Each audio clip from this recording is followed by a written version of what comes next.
सोचिए, एक कोर्ट का फैसला और उसमें कानून की किताबों का जिक्र नहीं, बल्कि एक बहुत पुरानी एक धार्मिक सीख का जिक्र हो रहा है। ये कोई मनगढ़ंत कहानी नहीं है, बल्कि मद्रास हाई कोर्ट का एक असल आदेश है। आज हम एक वकील के दशकों लंबे संघर्ष और एक ऐसे फैसले की कहानी को समझने वाले हैं जिसने पूरे न्याय व्यवस्था पर ही सवाल खड़े कर दिए। ये जो लाइन है ना, यही इस पूरी कहानी की आत्मा है। मजदूर का पसीना सूखने से पहले उसे उसकी मजदूरी दे दो। ये सिर्फ एक कही सुनी बात नहीं है, बल्कि पैगंबर मोहम्मद की एक गहरी सीख है। लेकिन सवाल ये है कि आज के भारत में 21वीं सदी में एक हाई कोर्ट ने इस प्राचीन ज्ञान को अपने फैसले का आधार आखिर क्यों बनाया? बिल्कुल, और यही तो सबसे बड़ा सवाल है ना? एक वकील जिसकी फीस सालों से अटकी हुई थी, उसके मामले का इस पुरानी सीख से भला क्या लेना देना हो सकता है? इसका जवाब हमें न्याय के असली मतलब, सिस्टम की सुस्ती और एक जज के असाधारण नजरिए में मिलेगा। तो चलिए इस पूरे दिलचस्प मामले को एक एक करके समझते हैं। सबसे पहले देखेंगे कि ये प्राचीन सिख कोर्ट के फैसले में आई कैसे। फिर हम उस वकील के लंबे और थका देने वाले संघर्ष को जानेंगे। इसके बाद हम कोर्ट के उस ऐतिहासिक फैसले का विश्लेषण करेंगे, उन बड़े सवालों पर गौर करेंगे जो इस फैसले ने उठाए हैं, और आखिर में समझेंगे कि ये मामला हम सबके लिए इतना जरूरी क्यों है।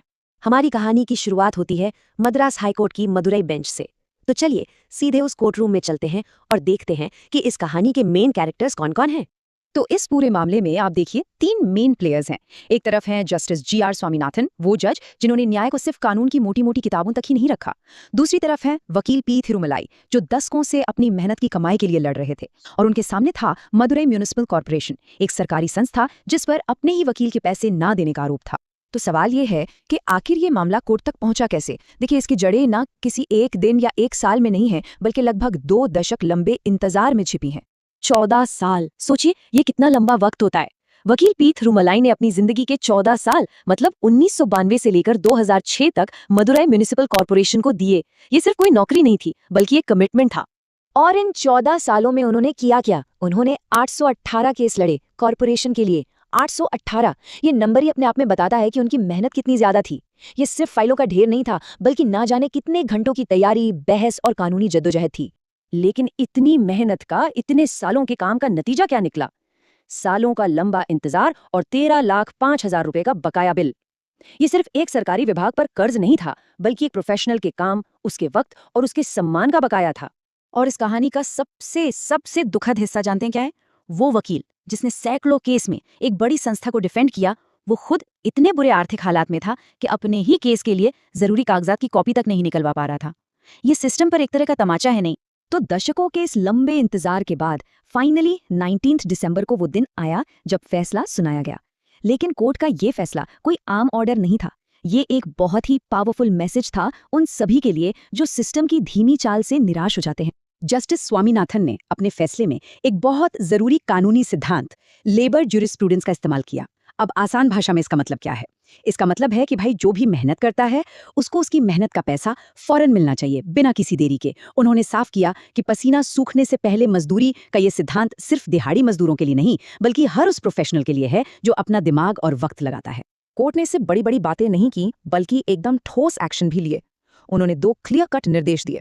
पहला, डिस्ट्रिक्ट लीगल सर्विसेज अथॉरिटी को सभी 818 मामलों के रिकॉर्ड्स को वेरीफाई करने का काम दिया गया, जिसका सारा खर्चा नगर निगम उठाएगा। और दूसरा, सबसे अहम, नगर निगम को 2 महीने के अंदर अंदर पूरी बकाया रकम 13.05 लाख रुपए देने का आदेश दिया। लेकिन हाँ, इस फैसले में एक पेच भी था। कोर्ट ने कहा कि इस बकाया रकम पर कोई ब्याज नहीं मिलेगा। अब सवाल है क्यों? क्योंकि कोर्ट का मानना था कि वकील साहब ने भी अपना दावा मजबूती से पेश करने में 18 साल की बहुत लंबी देरी कर दी थी। ये दिखाता है कि न्याय कैसे दोनों पक्षों को देखता है। पर जस्टिस स्वामीनाथन का काम यहीं खत्म नहीं हुआ। उन्होंने इस एक केस को एक आईने की तरह इस्तेमाल किया और पूरे लीगल सिस्टम की कुछ बड़ी कमियों को सबके सामने रख दिया। उन्होंने एक ऐसी तुलना की जो आंखें खोल देती है। एक तरफ थे वकील थिरुमलाई, जो 14 साल में 818 केस के लिए सिर्फ 13 लाख रुपए मांग रहे थे, जिसे जज ने खुद कहा कि यह बहुत मामूली रकम है। और दूसरी तरफ एक सीनियर वकील का उदाहरण दिया गया, जिसे सरकारी खजाने से सिर्फ एक बार कोर्ट में पेश होने के लिए 4 लाख रुपए दिए गए। ये जो फर्क है ना, ये बहुत कुछ कहता है। जस्टिस स्वामीनाथन ने कुछ बहुत तीखे सवाल उठाए। उन्होंने पूछा कि भाई सीनियर वकीलों को इतनी भारी भरकम फीस क्यों दी जा रही है? छोटे छोटे मामलों के लिए भी इतने सारे सरकारी वकील क्यों लगाने पड़ते हैं? और ये बार बार सुनवाई क्यों टाली जाती है? उन्होंने साफ कहा कि सरकारी पैसे को इस तरह मनमाने ढंग से कुछ गिने चुने लोगों में बांटना बंद होना चाहिए और लॉ ऑफिसर्स को दी जाने वाली फीस का एक ऑडिट होना चाहिए। तो आखिर इस पूरी कहानी से हमें क्या समझना चाहिए? ये सिर्फ एक वकील की लड़ाई की कहानी नहीं है। इसका मतलब कहीं ज्यादा गहरा है। और ये हम सबको कहीं ना कहीं प्रभावित करता है। ये फैसला हमें एक बहुत ज़रूरी बात याद दिलाता है कि न्याय का मतलब सिर्फ ये तय करना नहीं है कि कौन सही है और कौन गलत। न्याय का असली मतलब ये भी है कि हर इंसान को उसकी मेहनत का फल सही समय पर और सही तरीके से मिले। ये एक यूनिवर्सल सिद्धांत है जो हर काम और हर इंसान पर लागू होता है। तो आखिर में हम इस कहानी को कैसे देखें? क्या ये सिर्फ एक वकील के अटके हुए पैसों की कहानी है, या फिर ये हमारे पूरे जस्टिस सिस्टम के लिए एक बड़ी सीख है, एक रिमाइंडर है कि न्याय में देरी असल में न्याय से इनकार ही है? ये सवाल हम सबको सोचना चाहिए।